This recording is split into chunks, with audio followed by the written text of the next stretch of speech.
Guys, napakainit ng panahon, oh. Napakainit, sobra. Sobrang mainit. Nakakatamad lumabas.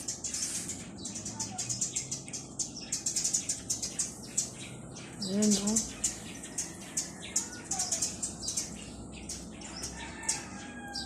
Sobrang init. Yung iba, sa ibang nagbibideo, pag nagprito ng itlog, dyan sa sa sikat ng araw, maluluto. Yan sa sobrang init ng araw.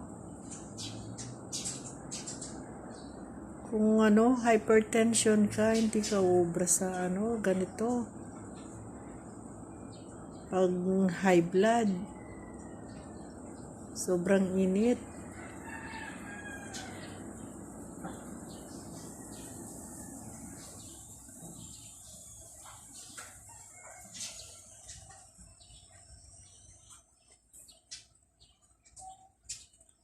Kahit magpayong ka pa, guys, yung matindi yung masakit sa balat, matindi yung sikat ng araw.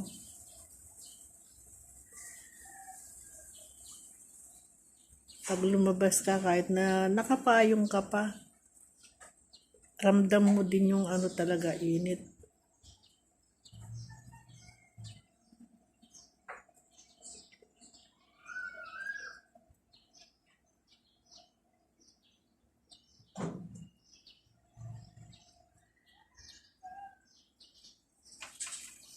Pagkatapos ng init nito, guys,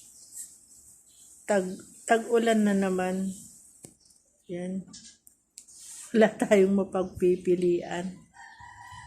Pag mainit, yan, sobra init. Pag tag-ulan naman, problema yung baha. Dito sa amin, sana di na babahain. Problema din yung ulan. Ginawa na yung drainage dito, kaso di pa namin nasubukan.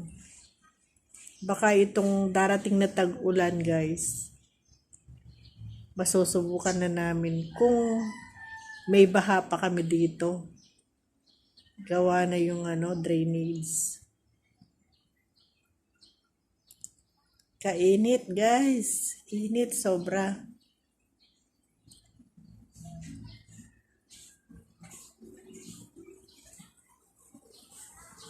Dito sa may harapan namin, guys, dyan sa may terrace. Dito ako nagpapahinga, guys. Ito, mahangin dito. May papag kami dito. Kaming dala ni Daddy.